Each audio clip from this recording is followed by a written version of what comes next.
Pavel Bartósek, formaður C-nefndar stjórnlagaráðs, getur þú lýst fyrir okkur helstu tillögum C-nefndar? Já, C-nefndin hefur fengist við dómsmál, utanríkismál, síðan kafla lýðræðislega þátttöku almennings, það að segja þjóðaratkvæðagreiðslur og annað sem snýra svona beinni aðkomu almennings að ákvörðunum í þjóðfélaginu og síðan endurskoðun á kosningakerfinu. Og þetta eru kannski 4 svona dálítið aðskildir málaflokkar en ef ég fer kannski lauslega yfir nokkur af þeim atriðum sem við erum að leggja til, þá er til dæmis verið að leggja til nýjar og mjög svona ítarlega tillögur lýðræðislega þátttöku almennings. Stjórnarskráin okkar í dag, hún tekur, það eru 3 tilfelli þar sem hægt er að búa til þjóðaratkvæðagreiðslna, það er að segja synjun forseta sem hefur á lögum sem hefur gert núna í tvívegis, slík atkvæðagreiðsla farið fram. Síðan er brottvikningu forseta og síðan er það breytingu á kirkjuskipan. Nú í tillögum stjórnlagaráðs er lagt til mun fleiri tilfelli sem slíkar atkvæðagreiðslur geta farið fram og við skiptum þessu í nokkra svona megin þætti. Til að mynda þá eru tekin upp þau nýmæli að ákveðin hluti kjósenda geti lagt fram ákveðið þingmál eða frumvarp inn á þing þar sem það hægir ákveðna þinglega meðferð og þingmenn taka til þess afstöðu. Nú það er einnig, og þetta myndi vera kannski 2% kjósenda, nú það er einnig lagt til að í ákveðnum tilfellum geti kjósendur lagt fram frumvarp og jafnvel knúið fram atkvæðagreiðslu það þá með 15% ef að það er 15% kjósendum sem skrifa undir stuðning við slíkt frumvarp. Að samaskapi er lagt til að ákveðið hlutfall kjósenda, 15% sem nota bene þykir svona dálítið í hærra lagi á svona heimsvísu þar sem þetta er notað, gætu beðið að lög, tiltekin lög sem Alþingi gefur samþykkt, gætu farið í þjóðaratkvæðagreiðslu. Þannig að þetta er ákveðin svona nokkuð tæki sem eru því að þekkt að nota það sem almenningur getur fengið ákveðna aðkomu að ákvörðunum í sem löggjöf og annað sem við kemur ákvörðun í þjóðfélaginu. Og þetta er það svona helstu tillögur nefndarinnar hvað lýðræðislega þátttöku almennings varðar. Íris, ég spá hvort að þú viljir. Já, Íris Lind Sæmundsdóttir, þú ert varaformaður C-nefndar, fleiri tillögur frá nefndinni? Já, við höfum líka unnið með það að vinna að endurskoðun stjórnarskrár ákvæða dómsvaldið og höfum þar lagt fram ákveðna tillögur og það er miða nú kannski það höfuðmarkmið sem það er miða að er að styrkja stöðu dómsvaldsins og treysta sjálfstæði þess gagnvart öðrum valdhöfum innan þrískiptingarinnar. Svona svo ég nefni sem dæmi það sem við erum að leggja til þar, þá erum við að festa svolítið í sessi, það er kannski óskrifuðu meginreglur ýmsu leyti sem taldar eru eða hafa gilt í íslenskri stjórnskipan og eins líka að útfæra nánar þær reglur sem bara nú þegar eru í gildi og eru í íslensku stjórnarskránni. Nú við erum til að mynda að festa inn það nýmæli að Hæstiréttur sé æðsti dómstóll Íslands og það er nýtt og það kemur til að mynda í veg fyrir að Hæstarétt væri hægt að leggja niður. Nú við erum kannski helsta nýmælið í kaflanum er að þar er kveðið á stofnun ígildi, hvað maður segja, stjórnlaga dómstóls. Það er að segja sem við erum að leggja til að það verði hægt að leita eftir því að Hæstiréttur meti sérstaklega hvort að lög brjóti í bága við stjórnarskrá og þá er það ekki áskilnaður að uppi séu, hvað maður segja, skilyrði til að geta höfða dómsmál eða sem það þarf ekki að vera uppi svo staða lögvarðir hagsmuna einstaklinga séu í húfi og þarna eru við að leggja til að það sé þingnefnd, þriðjungur þingmanna eða jafnvel forseti og þá er það í tengslum við undirritun og málskotsrétt hans á löggjöf að þessir aðilar geti leita til Hæstaréttar og fengið úr því skorið hvort tiltekin lög brjóti í bága við stjórnarskrá. Við ákvaðum að leggja ekki til sérstakan dómstól í þessum efnum. Við töldum að það væri ef til of stórt skref fyrir íslenskt stjórnkerfi, það gæti verið of viðamikið og of kostnaðarsamt og ákveðum að stíga svona millileiðin í þessu og byrja á þessu og það verður hægt að skoða þá með hvað hætti þetta gengur og hversu betur, ef betur má útfæra þetta síðar þá verður hægt að skoða það, en þetta allavega svona fyrstu skrefin í áttina þá að því ef vilji stendur til þess. Og svo eru þið með nýjan utanríkismálakafla.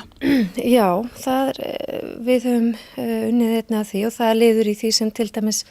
okkur var falið sérstaklega að skoða samkvæmt þingsályktuninni stjórnlagaráð og það hefur ítrekka verið svo litið kallað eftir því að kaflinn utanríkismál í stjórnarskránum verði endurskoðaður og það hefur einna helst kannski verið kallað eftir því að útfærðar verði reglur það hver samskipti þingsins og framkvæmdavaldsins eru í þeim efnum, þannig að tryggð verði þáttaka þingsins í ákvarðanatöku og þá sérstaklega mikilvæg utanríkismál og það kannski svona best að nefna dæmi í reksmálið og með hvað hætti ákvarðanataka í því bara og hversu umdeilt það var að ekki hefði verið leitað aðkomu utanríkismálanefndar til dæmis í þeim efnum. En við erum að tryggja það að ráðherra sé ávallt bundin af því að bera ákvörðun mikilvægt utanríkismál undir utanríkismálanefnd. Og svo erum við nú með það nýmæli líka að ráðherra sé skylt að bera undir þingið í heild sinni og ríkisstjórn ákvarðanatöku sem sagt eða sem sagt að ríkisstjórn verði líka að gera það þegar hún hefur það ákvarðanavald að bera undir þingið í heild sinni ákvarðanatöku það hvort styðja í aðgerðir sem fela í sig beitingu vopnavalds og þá erum við einna helst að tala stríð eða einhverjar hernaðar aðgerðir sem geta verið svona, já, sem að rétt að þjóð og þing hafi aðkoma og geti verið rædd. Samkvæmt ykkar tillögum væri mögulegt fyrir Ísland á næstu árum að ganga í Evrópusambandið. Er einhver grein sérstaklega sem að þið leggið fram sem kveður á eitthvað slíkt? Já, það er líka nýmæli í kaflanum að við útfærum nánar ákveðna reglu það að heimilt verði að framselja ríkisvald að uppfylltum ákveðnum skilyrðum og við treystum það að íslenska þjóðin hafi aðild að slíkri ákvarðanatöku og þannig að framkvæmdavaldið að þing geti ekki tekið slíkar ákvarðanir án þess að leita verði eftir því að þjóðin taki þátt í slíkri ákvarðan og það kveði þá á að sem sagt já, það er verið að treysta það að þjóðin hafi sem sagt geti greitt það atkvæði í þjóðaratkvæðagreiðslu sem verði þá bindandi. Þetta eru umfangsmiklar tillögur og á margan hátt mikla breytingar frá því stjórnarfyrirkomulagi sem nú er.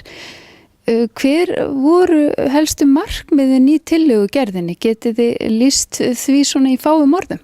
Já, þær fóru kannski dálítið svolítið eftir efnisköflunum. Að mörguleiti þá fólst þeim dómskaplinn eins og Íris benti á dálítið mikið út á það að festa í sessi ákveðnar venjur og hefðir sem hafa verið ríkjandi vegna þess að greinarnar hann í íslensku stjórnarskránu eins og að standa nú eru einfallega mjög lítið lýsandi fyrir það ástand sem hefur ríkt í þessu málum. Og utanríkiskaflinn að mörguleiti þar er ákveðin nýbreytni en það er að mörguleiti svipað að ræða það er verið að festa í sess ákveðnar venjur og síðan er reyna að koma svona meiri skikkan á ákveðnar hluti sem kannski aðgefnu tilefni. Nú, eitt sem við höfum ekki nefnt en þá er auðvitað kosningamálin og þar er það er eitt af því sem stjórnlagaráðunum var sérstaklega falið að skoða og við gerðum það hafa verið sterk áköll það í allavega hluta þjóðfélagsins að gera landlæmis einu kjördæmi og jafnavægi atkvæða. Nú á móti eru þeir sem óttast að slíkt myndi þýða að öll völd myndi færast á suðvesturhornið. Þannig að ráðið hefur reynt að fara bilbeggja í þessum efnum og búið til lagt fram tillögur sem byggja á því að jafna vægi atkvæði og það þorri þingmanna yrði kosin á landsvísu en þó þannig að það sé ákveðin trygging fyrir að öll landsvæði eigi sér ákveðna fulltrúa á þingi. Þetta er ein af svona megin tillögum í þeim efnum. Önnur snýr að því að auka persónulegt val kjósanda á því hvaða menn það eru og konur innan tiltekina flokka sem ná kjöri á þing. Það er að segja, það verður mun meira á opnum listum sem kjósendur raða á kjördag en ekki eins og hefur verið hingað til bundnir listar sem stjórnmálaflokkarnir velja fyrirfram. Þau voru með ákvæði inn í tillögugerðinni að fólk gæti kosið þvert á lista á milli kjördæma. Nú hafið þið sett fram tillögu að Alþingi geti sett það í lög. Haldið þið að Alþingi, hvernig haldið þið að Alþingi muni bregðast við varðandi þetta? Já, það verður bara að koma í ljós. Við höfum alltaf farið mjög ítarlega gegnum þetta og það verður að huga því að binda ákveð kosningakerfi í stjórnarskrá er auðvitað svolítið eins og að binda því verður ekki auðveldlega breytt. Þannig að við verðum að vera nokkuð sannfærð það að það kosningakerfi sem lagt til sé betra en kannski önnur hugsanlega kosningakerfi næstu jafnvel áratugina. Þannig að það sem við höfum gert er að við skoðum málið mjög ítarlega og persónukjör innan lista hefur verið skoðað vel og það er enga vísbendingum það hafi neina neikvæðar áhrif á svona stjórnmálin í þeim löndum þar sem það hefur verið tekið upp. Hins vegar er persónukjör þvert á lista hlutur sem tíðkast ekki jafn víða og þess vegna þótt okkur ekki kannski forsvaranlegt að binda slíkt fyrirkomulag inn í stjórnarskrá en þó skiljum við eftir slíka heimild sem löggjöfin getur þá nýtt að vandlega yfirlögráði og ég kannski tóri ekki að treysta mér til þess að fullra hvort það verði gert eða ekki. Ég vona auðvitað menn leggist yfir þann hlut þegar að kosningalög verða samin út frá þeim ákvæðum sem við erum leggja til fari yfir þau mál og taki bara ákvörðun með við það sem við telja sér best það kosningakerfið hverju sinni. Nú eru frumvarpsdrögin að fara að líta dagsins ljós strax á mánudag. Ef að þessi drög verða að veruleika og þetta verður að nýrri stjórnarskrá sjáiði mikla breytingu á stjórnarfyrirkomulagi hér á landi og jafnvel samfélagsgerð. Já, ég held að það sé náttúrulega óhætt að segja það að það eru lagðar til ákveðna grundvallarbreytingar í ýmsum köflum og það munu þetta hafi í för með sér ákveðna breytingar og ég held kannski líka að svo umræða og svo vinna sem hér hefur farið fram og svo umræða sem mun fara fram í kjölfari mun hugsanlega kannski lyfta stjórnarskráni þannig upp að almenningur verði meðvitaður hana og hana skapist kannski meiri umræða heldur en almennt hefur verið hingað til. En ég þori nú kannski ekki alveg að segja það eru gríðarlega breytingar lagðar til auðvitað á hvað maður að segja grundvallar þáttum í íslenskri stjórnarskipan ég sé bara ótt að segja að það verði breytingar. Það eru alltaf erfitt að spá fyrir hvaða breytingar hvaða breytingar slíka tillögur munu hafa áhrif á samfélagið en ég ímyndar með þetta ef maður horfir úr þeim tillögum sem C-nefndin hefur verið að gera þá mun það til dæmis sé lítið á lýðræðislega þátttöku almennings það verður líklegast kannski þannig að menn munu hafa meiri tilhneigingu til þess að binda sér saman einhver mál, stofna samtök, safna undirskriftum og leggja eitthvað mál fyrir þingið. Það 2% kjósenda geta gert það og með að vera einslu erlendis frá það líklegt að það verði einhver lítið notað sem innleggin í umræðuna. Og þess vegna líka er mikilvægt að það sé komin aldrei svona miklum formfestu á þau mál. Því að náttúrulega öll þessi mál hjá okkur eins og undirskriftasafninu hafa kannski verið svona pingu svona kaotískar og gerðar hýta leiksins en ef að menn ætla að láta nota þetta sem hluta af einhver ákvarðanatöku þá verður þetta uppfylla svona sömu skilir og gerðar eru til ákvarðanatöku meðal þingmanna eða meðal ráðamanna.